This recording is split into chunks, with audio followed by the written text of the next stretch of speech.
The next couple of questions are perhaps slightly less familiar, but no particularly intimidating steps, I think. Question 15. 12 punnets of strawberries have a total of 168 strawberries between them. There are the same number of strawberries in each punnet. In each punnet, there are an average of 3,000 seeds. What is the average number of seeds per strawberry? Give your answer to one decimal place. I'll make a note of that. So lots of information here. We want average number of seeds per strawberry.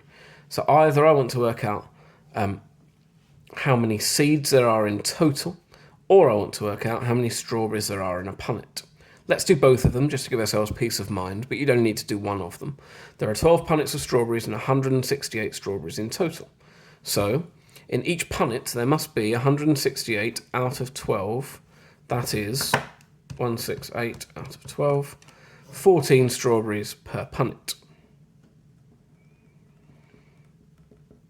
And I know that there are 3,000 seeds per punnet. So if there are 3,000 seeds for 14 strawberries, then there are a total of 3,000 over 14, 3,000 over 14, which is 214 and all that stuff, seeds per strawberry. We want one decimal place, so 214.2857 and so on, which to one decimal place, 214.3 seeds per strawberry. So that's one way to do this. How many strawberries in a punnet, and then how many seeds, given there are 3,000 in a punnet, per strawberry. Or we could say there are 3,000 seeds per punnet. So if there are 12 punnets, there are 3,000 times 12. There are 36,000 seeds. And there are 168 strawberries, so we could do 36,000 divided by 168. And you'll see we get exactly the same answer, giving me confidence in my working once again. Question 16, the Venn diagram below shows information about a film collection. That weird squiggly E is the universal set, that's everything all combined. So we know that in total there are 110 different films. A is animated films and T is films made in the 21st century, some of which there are both. A film is chosen at random. Work out the probability it's animated in the 21st century. So we want the probability of being here.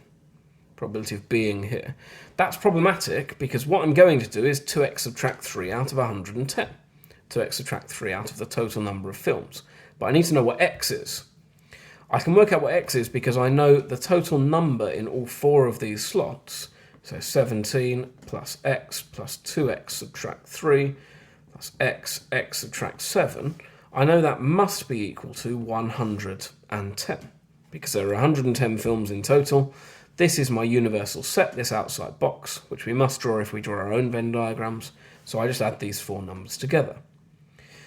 So putting that together, that gives me x plus 2x, that's going to be 3x, and then subtract 7x I'm going to have. So I'm going to have negative 4x, and then I've got 17 subtract 3, so I add 14, and then I've got plus x squared is equal to 110. Again, just like before, that should be jumping out at us as a quadratic. So we set one side equal to 0, and we look to solve. I'm going to subtract 110 from both sides. I have x squared, subtract 4x, and then subtract.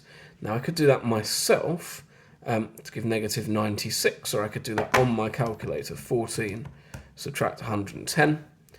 But subtract 96 in either sense is equal to 0.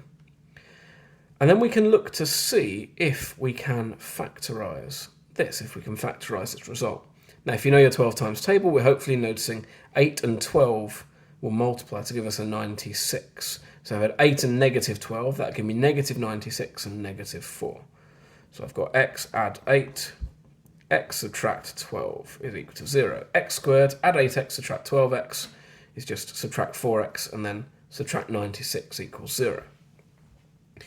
If I couldn't do that factorising, I can always use a quadratic formula.